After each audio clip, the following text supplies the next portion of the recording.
Clara stood in the banker's office and watched her father cry. She had never seen him cry before. Not when Mama died. Not when the cattle got sick last winter. Not ever. But he was crying now. His hands shook as he held his hat. His face was red. He wouldn't look at her. Before we go any further, tap like subscribe for more Wild West love stories and leave a comment telling me where you're listening from. I'm sorry, Clara, he whispered. I'm so sorry. The banker sat behind his desk like a fat king. His name was Mr. Dalton. He smiled, but it wasn't a kind smile. Your father owes me $3,000, Mr. Dalton said. He looked straight at Clara. He can't pay, so tomorrow morning this ranch becomes mine. Clara's chest felt tight. The ranch was all they had. Her father had built it with his own hands. Her mother was buried under the oak tree near the barn. If they lost the ranch, they lost everything. There has to be another way, Clara said. Her voice came out stronger than she felt. Mr. Dalton leaned back in his chair. It creaked under his weight. There is one way, he said slowly. Her father's head snapped up. No, absolutely not, Clara asked. Mr. Dalton pulled out a piece of paper.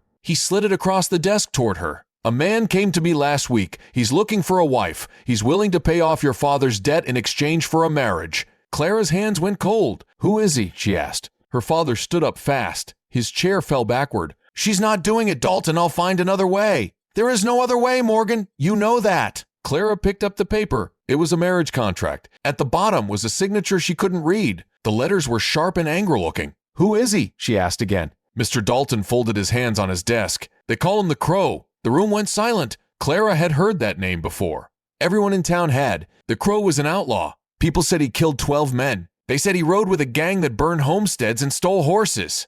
They said he had black eyes and no heart. She's not marrying a killer, her father said. His voice shook. He's not asking, Mr. Dalton said. He's offering $3,000, cash, enough to clear your debt and give you a fresh start. He looked at Clara. All he wants is a wife, by law, proper and legal. Clara's mind was spinning. Why would an outlaw want to get married? Why would he pay so much? It didn't make sense. Why me, she asked. Mr. Dalton shrugged. He didn't say. He just said he wanted a wife from this town. Someone young, someone who wouldn't run. Clara felt sick. Her father grabbed her arm. We're leaving. Come on, Clara. But Clara didn't move. She looked at the paper in her hand. Then she looked at her father. His face was older than it used to be. His shoulders were bad. He'd worked so hard. He'd lost so much. If she walked away now, they'd lose the ranch tomorrow. They'd have nothing, nowhere to go. Her father would be broken. What happens if I say yes? Clara asked quietly. Clara, no, what happens? She asked again, louder this time. Mr. Dalton smiled. The Crow will pay the debt tonight. You'll marry him tomorrow at sundown. Then you'll leave with him. Where? I don't know. He didn't say. Clara looked down at the contract. Her hands were shaking now, too. She thought about her mother's grave. She thought about the ranch. She thought about her father's tears. She thought about the man called the Crow, and she made her choice. I'll do it, she said. Her father grabbed her shoulders. Clara, please. She looked into his eyes. She tried to smile, but her lips wouldn't work right. It's okay, Papa, she said.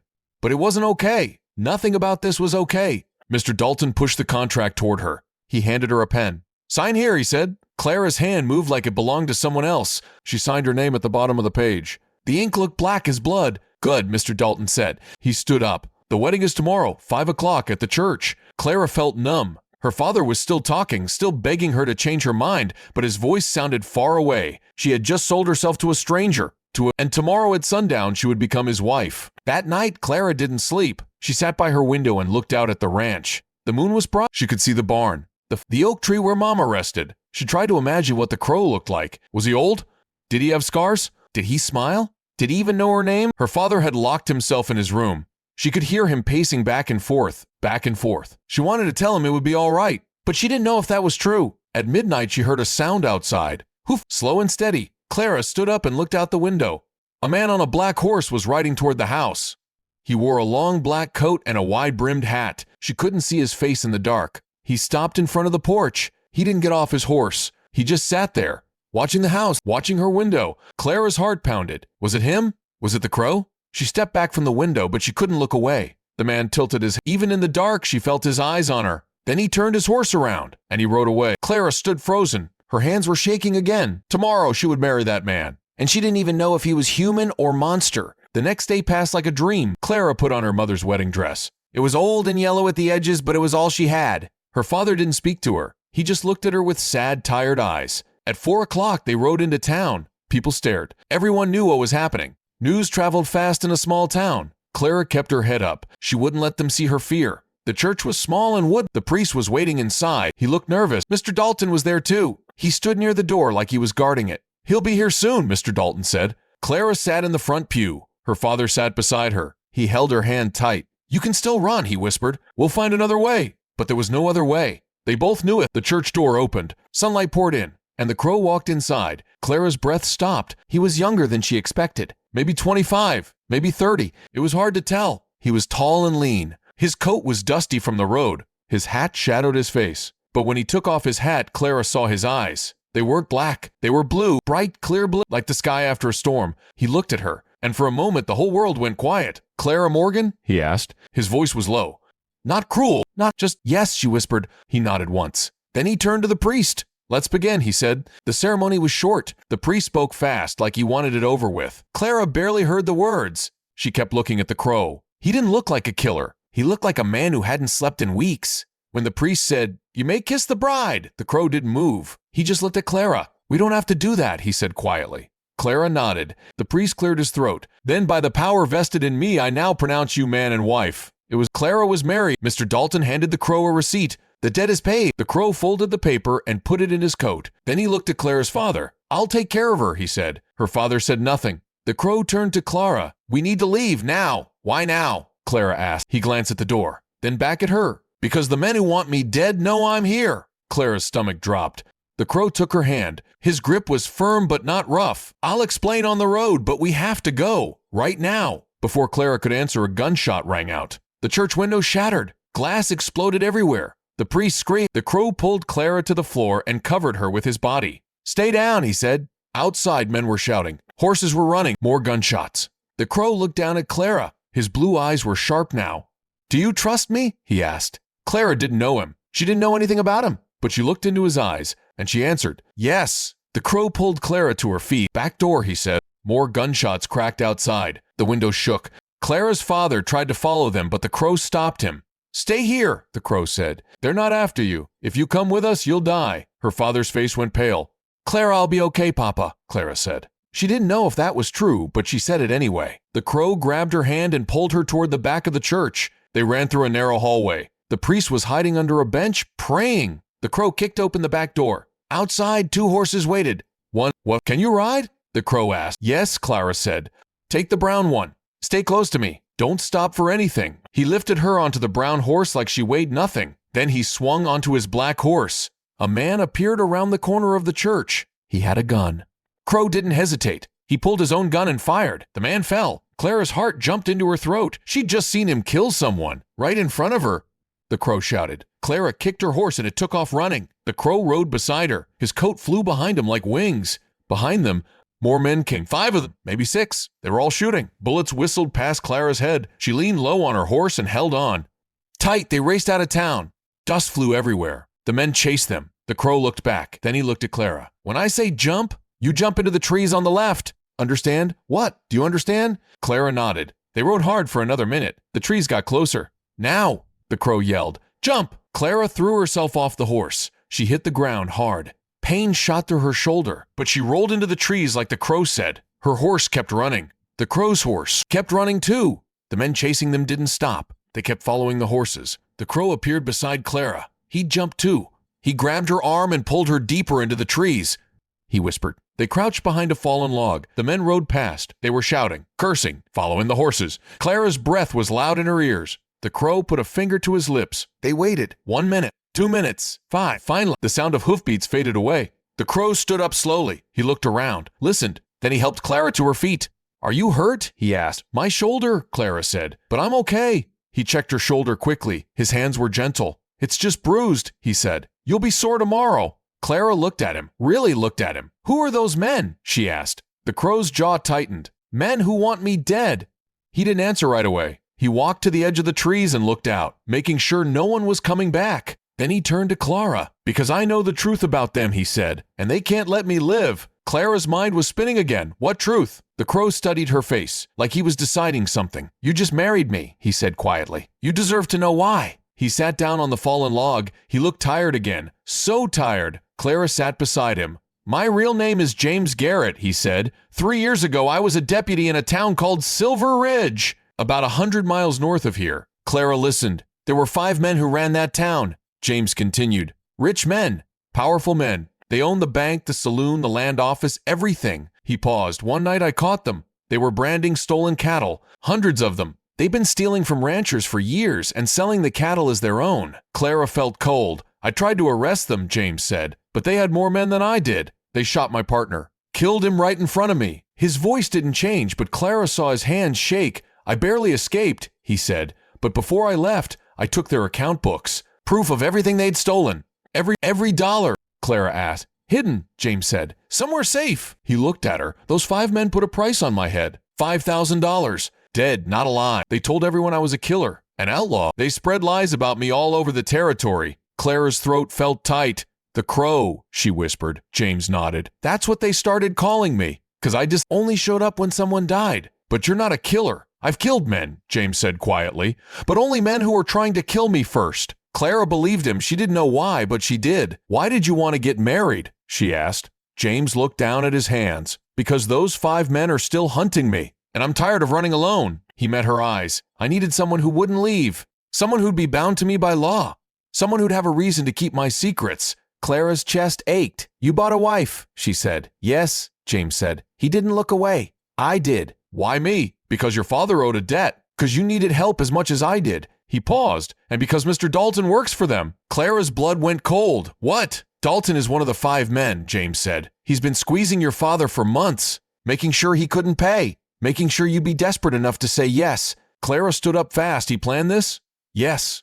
James stood too. Because now you're my wife. And if they can't kill me, they'll use you to draw me out. Clara felt sick. She'd walked right into a trap. They both had. But you knew, Clara said. You knew it was a trap, and you still married me. James nodded. Why? He looked at her for a long moment. Because you needed saving, he said. And so did I. They walked through the forest for hours. James knew the way. He'd been running for 3 years. He knew every trail, every hiding place. Clara's feet hurt. Her dress was torn. Her shoulder throbbed. But she didn't complain. Finally, as the sun was setting, they reached a small cabin. It was hidden deep in the trees. Old, falling apart, but it had 4 walls and a roof. We'll stay here tonight, James said. It's not much, but it's safe. Inside, there was a table, a chair, and a bed made of straw and blankets. James started a fire in the fireplace. Clara sat at the table. She was exhausted. Are you hungry? James asked. No, Clara lied. She was starving, but she didn't want to be a burden. James pulled out some dried meat and bread from a bag. He put it on the table in front of her. Eat, he said. You need your strength. Clara ate. James sat across from her. He watched the fire. What happens now? Clara asked. We keep moving, James said. We stay ahead of them. For how long? I don't know. Clara put down the bread. This isn't a life, she said. James looked at her. No, he agreed. It's not. Then why are we running? Why don't you use the account books? Turn them in. Prove what those men did. I've tried, James said, twice. Both times the lawmen I went to were in their pockets. One of them tried to shoot me. The other one sold me out. Clara felt helpless. So we just run forever? James leaned back in his chair. Unless I can find someone I can trust. Someone with real power. Someone those men can't buy. Who? I don't know yet. The fire crackled. Outside the night was dark and quiet. Clara looked at James. At this man she'd married, this stranger. Do you regret it? She asked. Marrying me? James didn't answer right away. Then he said, do you? Clara thought about her father, the ranch, her mother's grave. She thought about the life she'd just left behind and the life she'd just stepped into. I don't know yet, she said honestly. James almost smiled. It was small, but it was there. That's fair, he said. That night, Clara slept on the bed. James slept on the floor by the fire. He didn't touch her, didn't even come close. Clara was grateful. She was too tired, too confused, too scared. But in the middle of the night, she woke up. James was sitting by the window. He had his gun in his hand. He was watching the trees. Clara whispered. Nothing, James said. Go back to sleep. But Clara didn't sleep. She watched him. He sat there all night, keeping watch, keeping her safe. And for the first time since she signed that contract, Clara felt something strange. She felt protected. The next morning, they left the cabin early. James said they couldn't stay in one place too long. They walked for miles, through forests, across streams, over hills. Clara's legs ached, but she kept going. James didn't talk much, but every so often, he'd look back to make sure she was still there. By midday, they reached a road. James stopped. We need supplies, he said. There's a town about 5 miles east. Quiet. We can get food and horses there. Is it safe? Clara asked. Nowhere is safe, James said. But it's the best option we have. They walked along the road. The sun was hot. Clara's throat was dry. After an hour, James stopped again. He tilted his head, listening. "What?" Clara asked. "Horses," he said, "coming fast." Clara's heart sank. "Them? Maybe." James grabbed her hand and pulled her off the road. They hid behind a cluster of rocks. 3 men rode past. They were rough-looking, armed. One of them was talking. "Dalton said they're heading east, probably trying to get to Fort Mason." "Why Fort Mason? Army's there. Garrett thinks he can turn in the books to the colonel." The third man laughed. "Dalton's already paid off the colonel. Garrett's a fool if he thinks that'll work." They rode past and disappeared down the road. Clara looked at James. His face was hard. "They bought the colonel too," he said quietly. Clara's stomach twisted. "What do we do?" James was quiet for a long moment. Then he said, "We don't go east." "Where do we go?" James looked at her. "West," he said. "To the one person I know they can't buy." James's jaw tightened. "My brother." They walked west for 3 days. James didn't say much about his brother, only that his name was Samuel and that he lived in a town called Redemption. Clara didn't push him. She could tell it was hard for him to talk about. On the second day, they traded Clara's wedding ring for 2 horses and some food at a trading post. The man there didn't ask questions. He just took the ring and gave. Then what they needed. Clara watched her ring disappear into the man's pocket. It had been her mother's ring. Now it was gone. James saw her face.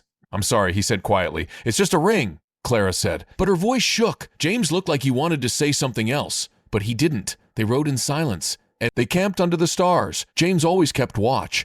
Clara tried to stay awake with him, but she always fell asleep. Every morning she'd wake up and find him still sitting there, eyes on the horizon, gun in his lap. On the third day, Clara finally asked the question she'd been holding inside. "Why did you and your brother stop talking?" James didn't answer at first. They were riding side by side. The sun was setting behind them. Finally, he said, "Samuel didn't believe me." "About the 5 men? Yes." James's voice was flat. "When I ran from Silver Ridge, I went to him first, told him everything, showed him the account books." "What did he do?"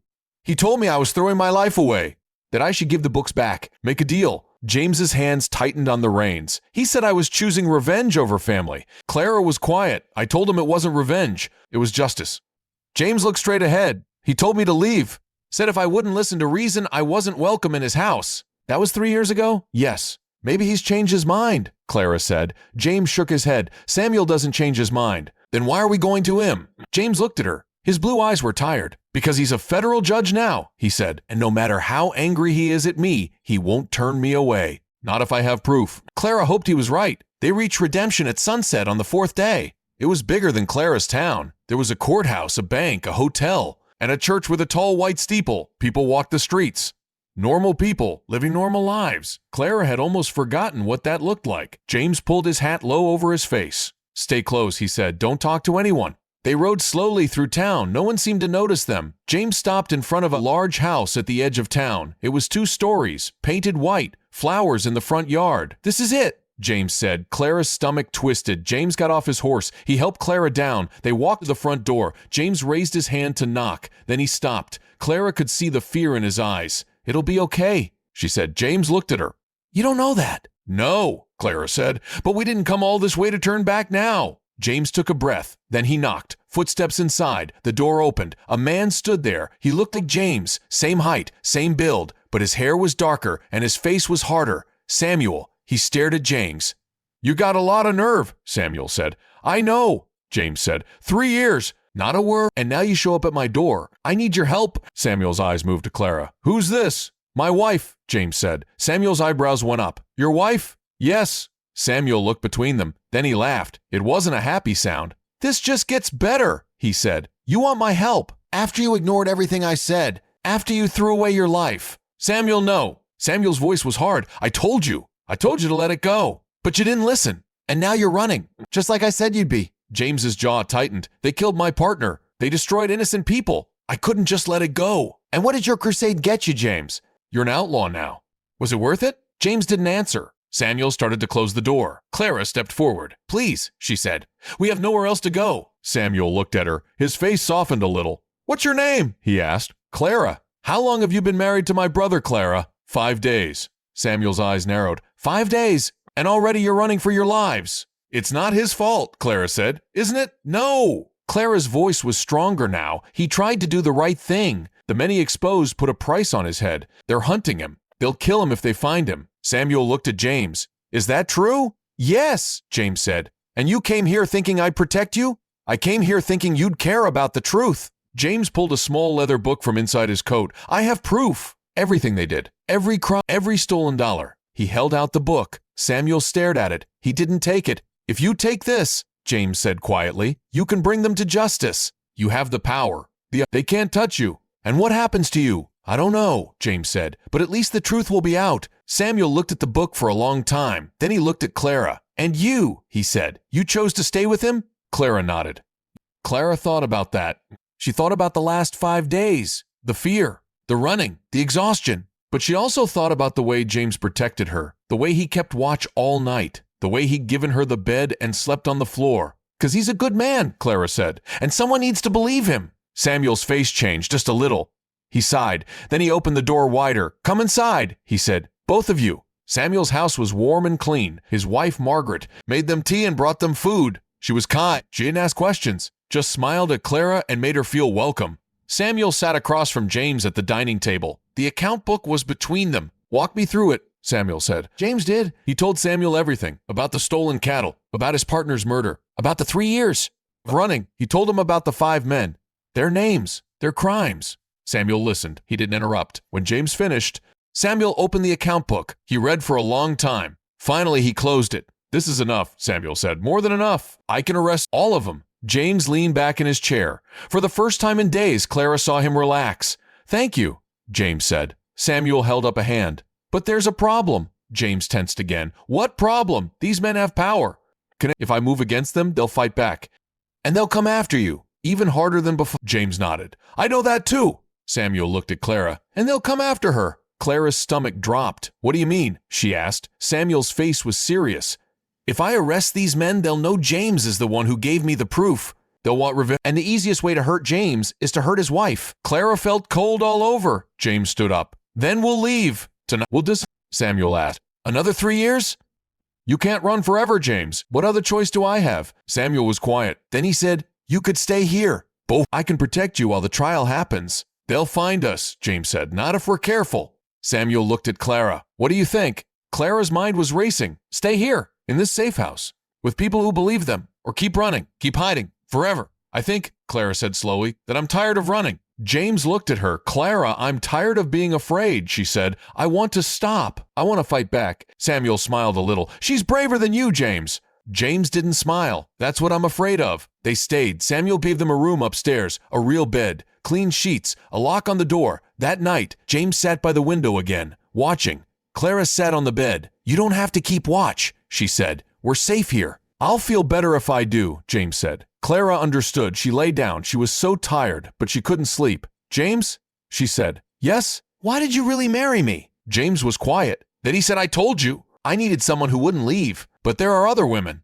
Women who needed help. Why me?" James turned to look at her. His face was hard to read in the dark. "Because when I saw you," he said quietly, "I saw someone who wasn't afraid to make hard choices. Someone strong." Clara's throat tightened. "I'm not strong," she said. "Yes, you are." James looked back out the window. "You married a stranger to save your father. You jumped off a horse into the trees. You walked for days without complaining. You stood up to my brother." He paused. "You're stronger than you know, Clara." Clara didn't know what to say. She closed her eyes. And for the first time in 5 days, she slept soundly. The next morning, Samuel went to work. He was going to file charges against the 5 men.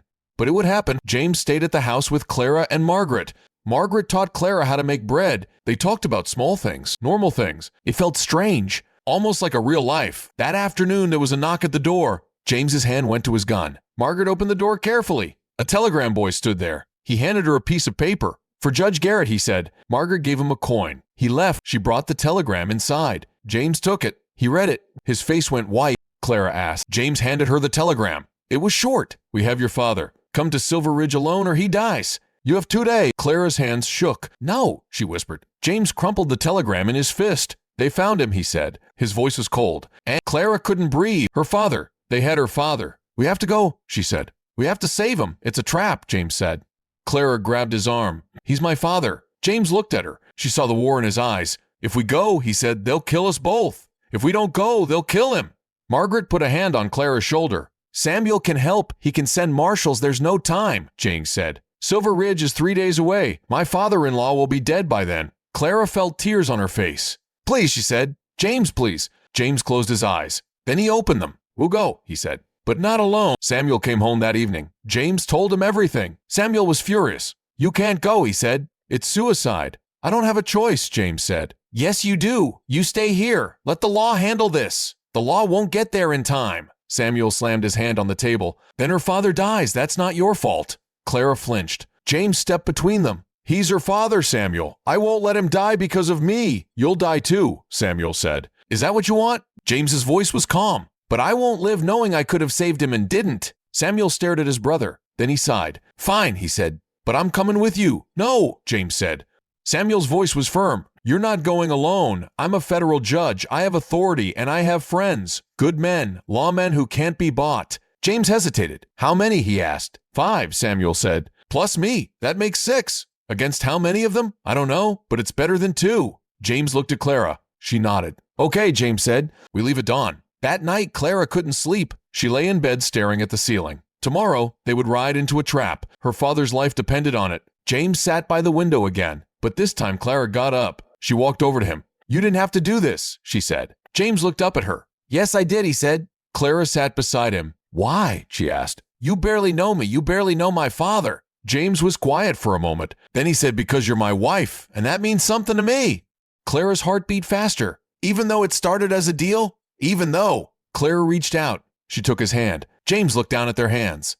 Then at her face. I won't let them hurt you, he said. I know, Clara said, and she meant it. James squeezed her hand. Then he let go. Get some sleep, he said. Tomorrow will be hard. Clara nodded. She went back to bed. But before she closed her eyes, she said, James? Yes? Thank you. For what? For believing I was worth saving. James didn't answer. But when Clara looked at him, she saw something in his eyes. Something that looked like the beginning of love. They left at dawn. 6 men on horses. Samuel and 4 marshals Samuel trusted. Clara rode beside James. The men didn't talk much. They just rode, hard and fast, toward Silver Ridge, toward the trap, toward the 5 men who wanted James dead. Clara's heart pounded the whole way. She thought about her father. Was he hurt? She thought about James, about the way he'd held her hand last night. She thought about the life she'd had before, the quiet ranch, the simple. That life was gone now. But maybe if they survived this, there could be a new life, a better one. Which, on the second day, they stopped to rest the horses. Samuel pulled James aside. What's the plan when we get there? Samuel asked. I don't know yet, James said. That's not good enough. James looked at his brother. I know. Samuel put a hand on James's shoulder. I'm sorry, he said quietly, for not believing you 3 years ago. James's face softened. You're here now, he said. That's what matters. Samuel nodded. Then he said, if this goes bad, it won't. If it does, Samuel said firmly, you get Clara out. You hear me? You save her. James looked over at Clara. She was sitting by the fire, tired but still strong. I will, James said. They reached Silver Ridge at sunset on the 3rd day. The town was quiet. Too quiet. James stopped at the edge of town. Something's wrong, he said. Samuel nodded. I feel it too. One of the marshals rode forward. He looked around. Where is everyone? He asked. The streets were empty. No people, no horse, no sound. Clara's stomach twisted. It's a trap, she whispered. I know, James said. Suddenly men appeared. They came from the buildings, from the alleys, from the rooftops. Dozens of them. All armed, all pointing guns at James and his group. A man stepped out from the saloon. Clara recognized him. Mr. Dalton, he smiled. Welcome home, Garrett, Dalton said. James's hand moved to his gun. Where's her father? James asked. Dalton gestured to the church. The door opened. 2 men dragged Clara's father out. He was alive, but he was hurt. Blood on his face. His hands tied. Pop, Clara shouted. Her father looked up. His eyes widened when he saw her. Clara, no, he yelled. Dalton laughed. Touching, he said. But no one's running. You're surrounded, Garrett. You and your little rescue party. Samuel urged his horse forward. I'm a federal judge, he said. You're all under arrest for kidnapping and... I don't care who you are, Dalton interrupted. He raised his gun and pointed it at Samuel. You're in my town now. My rules. James moved his horse in front of Samuel. What do you want? James asked. Dalton's smile widened. The account books, all of them, every copy. I only have 1 copy, James said. Then give it to me, and I'll let the old man live. James reached into his coat. Slowly, he pulled out the leather book. He held it up. Let him go first, James said. Dalton shook his head. Book first, then the old man. No deal, James said. Dalton cocked his gun. He pointed it at Clara's father's head. Book, now, or I paint the church red. Clara's heart stopped. James looked at her. She saw the pain in his eyes. He was going to give up the book, the proof for her father. James, don't, Samuel said quietly. If you give him that book, we have nothing. No proof, no justice. I don't care, James said. He threw the book to Dalton. Dalton caught it. He opened it, checked the pages, then he smiled. Good boy, he nodded to his men. They released Clara's father. He stumbled forward. Clara jumped off her horse and ran to him. Pop! She hugged him tight. He was shaking. I'm sorry, Clara, he whispered. I'm so sorry. It's okay, Clara said. You're safe now. But even as she said it, she knew it wasn't true. Dalton tucked the book into his coat. Then he raised his gun again. This time he pointed it at James. Now, Dalton said, I'm going to kill you, Garrett, slowly, and everyone here is going to watch. Samuel moved his horse forward again. You do that, Samuel said, and I'll make sure you hang. Dalton laughed. You think you'll live long enough to see me hang? He gestured to his men. They all raised their guns, pointed at James, at the marshal. Clara held her father close. This was it. They were all going to die. But then something happened. A voice rang out from behind Dalton. Drop your weapons. Everyone turned. A group of soldiers marched into the square. 20, maybe more. They were led by a man in a blue uniform. An officer. Dalton's face went pale. What is this? He demanded. The officer stepped forward. I'm Colonel Hayes from Fort Mason, he said, and you're all under arrest. Dalton sputtered. You work for me. I paid you. You paid the last colonel, Hayes said calmly. He was discharged last month. I'm new, and I don't take bribes. He gestured to his men. They surrounded Dalton and his gang. Drop your weapons, Hayes said again. Slowly, Dalton's men lowered their guns. They had no choice. Samuel rode forward. He reached into his coat and pulled out a second leather book. He handed it to Colonel Hayes. This is all the evidence you'll need, Samuel said. Dalton's eyes went wide. No, he whispered. No, that's not. It's a copy, Samuel said. He looked at James. My brother gave me the original 3 days ago. I made copies, sent one to the army, one to the federal marshal's office, one to the governor. James stared at his brother. Samuel smiled a little. You're not the only one who can plan ahead, he said. Dalton screamed in rage. He lunged at James, but Colonel Hayes' men grabbed him. They grabbed all of them. All 5 of the powerful men who'd been hunting James for 3 years. It was over. Finally, later that night, Clara sat with her father in the hotel. He was resting. The doctor had checked him. He'd be okay. James stood by the window, watching the soldiers take the prisoners away. Samuel walked in. It's done, he said. They'll stand trial in 3 weeks. They'll hang. James nodded. He still didn't look like he believed it. Clara stood up. She walked over to him. It's over, she said softly. James looked at her. Is it? He asked. Yeah. He took her hand. I'm sorry, he said. For everything. For dragging you into this. For putting you in danger. Clara shook her head. You didn't drag me anywhere, she said. I chose to come. I chose to stay. James's eyes searched her face. Why? He asked. Clara thought about that. She thought about the last week, the running, but she also thought about the quiet moments, the way James protected her, the way he'd sacrificed everything for her father, the way she'd started to feel when he looked at her. Because, Clara said, somewhere along the way, I stopped being your bought bride. James's breath caught. And became what? He asked. Clara smiled. Your wife, she said. Your real wife. James pulled her close. He wrapped his arms around her, and for the first time since Clara had met him, he let his guard down. He held her like she was the only thing keeping him standing. I don't deserve you, he whispered. Maybe not, Clara said, but you're stuck with me anyway. James laughed. It was quiet and rough, but it was real. He pulled back and looked at her. I love you, Clara's heart swelled. I love you too, she said, and she meant it. James kissed her. It was soft, full of everything they'd been through together. When they pulled apart, Samuel was smiling, he said.